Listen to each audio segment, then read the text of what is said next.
जय माता दी।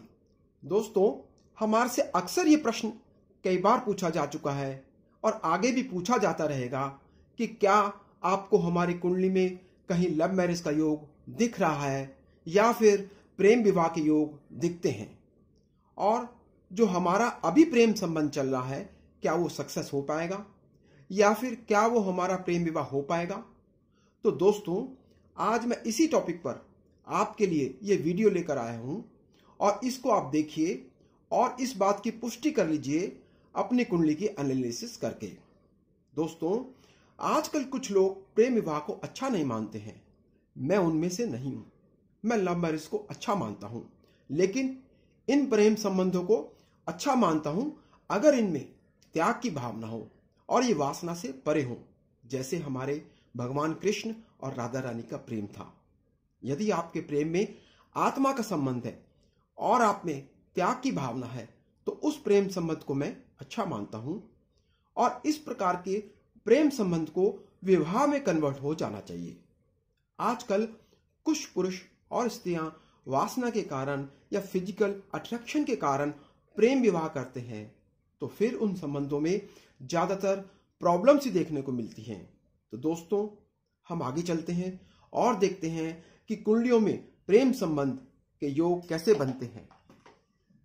दोस्तों, क्योंकि हम यह विवाह की बात कर रहे हैं, इसलिए लगन कुंडली के साथ साथ हम यहां पर नवांश कुंडली भी देखते हैं।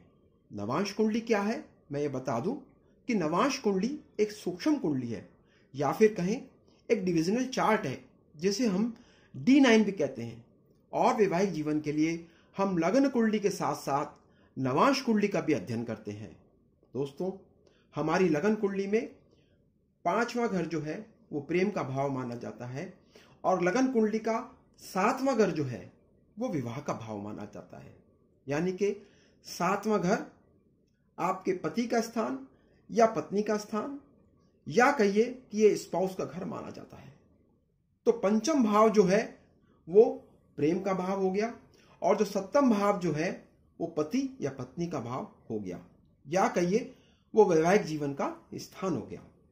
इसी प्रकार नवांश कुंडली में भी सप्तम भाव वो और पति या पत्नी का भाव हो गया और आपके वैवाहिक जीवन का स्थान हो गया। अब पंचम भाव को भी हम प्रेम का भाव ही देखेंगे। तो यहां पर लगन कुंडली में और नवांश कुंडली में भी हम पंचम भाव को देखेंगे और सप्तम भाव को देखेंगे।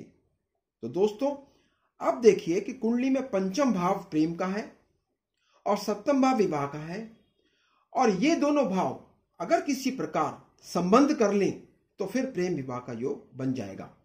ये संबंध हो सकता है कि लगन कुंडली में ही बने या फिर नवांश कुंडली में ही बने, और हो सकता है कि दोनों में बन जाए।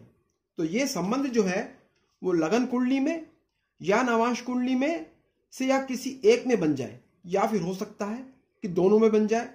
तो अगर ये किसी एक कुंडली में भी बनता है तो वो भी सक्सेसफुल होता है।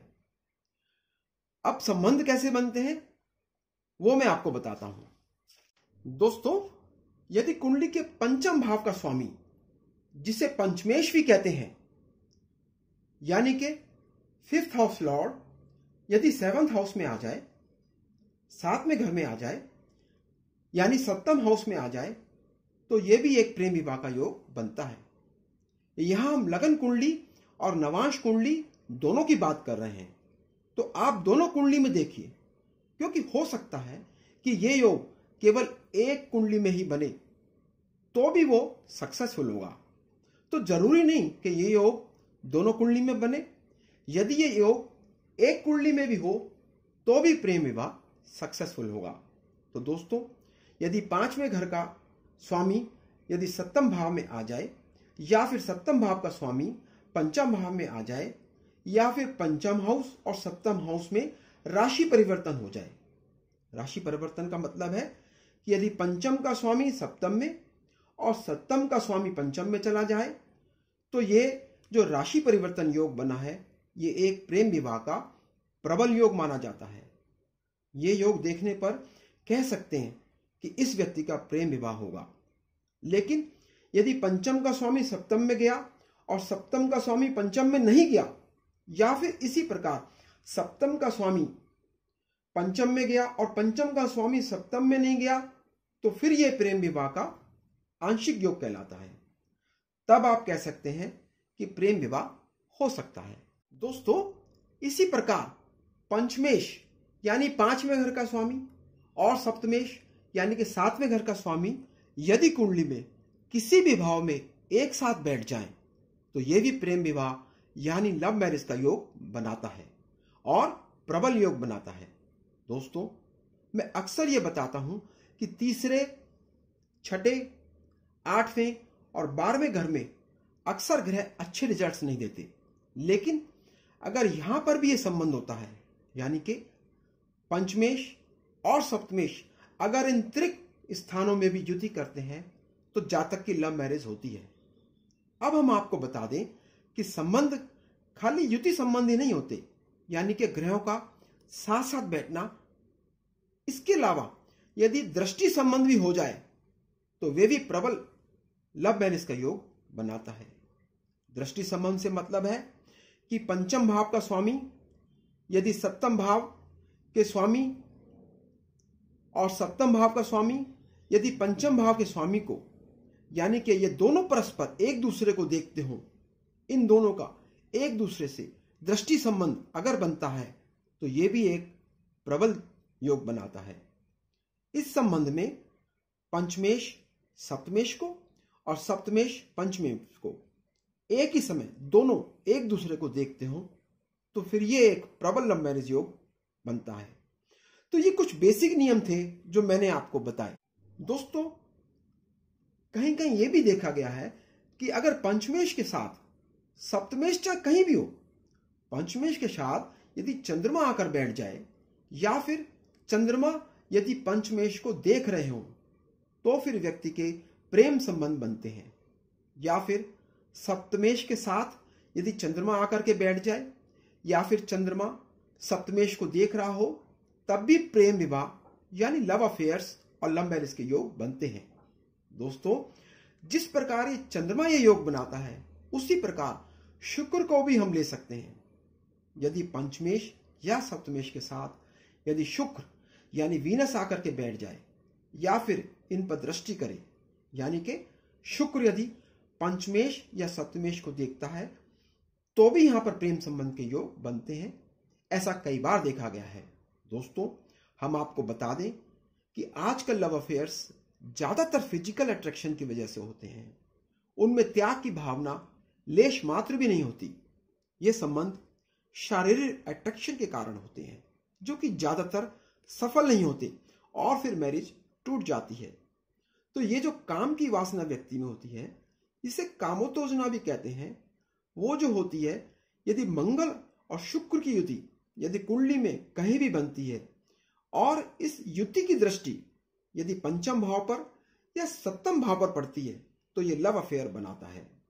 और ये जो लव अफेयर होता है, वो सिर्फ काम के लिए होता है, यानी ये केवल फिजिकल अट्रैक्शन के लिए या सेक्स के लिए होता है। तो अगर ये मंगल शुक्र की युति यदि पंचम हाउस में बनती है, या पंचम हाउस को देखती है, या पंचमेश को देखती है, या फिर इसी प्रकार ये युति सप्तम हाउस में बने, या ये युति सप्तम भाव या सप्तम मेष को देखे, तो फिर ये लव अफेयर फिजिकल अट्रैक्शन की वजह से होगा। अधिकतर यदि शुक्र भी पंचम हाउस में बैठते हैं, तो फिर लव अफेयर बनता है, चाहे वो सक्सेस हो या ना हो, लेकिन लव अफेयर की स्थिति बनती है। तो दोस्तों, हमने जो अभी आपको बताया है, जैसे कि पंचम हाउस और सप्तम भाव का रिलेशन हो, या पंचमेश और सप्तमेश की युति हो, या राशि परिवर्तन योग हो, या फिर चंद्र या शुक्र यदि पंचम हाउस या सप्तम हाउस से संबंध रखते हो, तो लव अफेयर्स के योग बनते हैं। लेकिन फिर भी यदि लव मैरिज ना हो पाए, तो फिर उसका कारण हो सकता है कि पंचम हाउस पर शनि की दृष्टि हो, या फिर शनि पंचम हाउस में आकर बैठ जाए, तो फिर लव अफेयर्स ब्रेक हो जाते हैं, वो लव मैरिज तक नहीं पहुंच पाते। हालांकि यह भी हो सकता है कि पंचमेश भी शनि हो या सप्तमेश भी शनि हो, तब भी लव अफेयर्स ब्रेक हो जाते हैं। इसी प्रकार यदि कुंडली के लिए मारक ग्रह यदि पंचम हाउस में आकर बैठ जाएं या फिर पंचम भाव को देखें या पंचम हाउस को किसी प्रकार दूषित करें, यानी कि कोई नीच ग्रह वहां पे बैठ जाए, तो भी यहां लव अफेयर रुक जाता है और मेरे मैरिज में नहीं कन्वर्ट हो पाता। इसलिए लव अफेयर को यदि सक्सेसफुल होना है तो फिर पंचम हाउस किसी प्रकार भी दूषित नहीं होना चाहिए।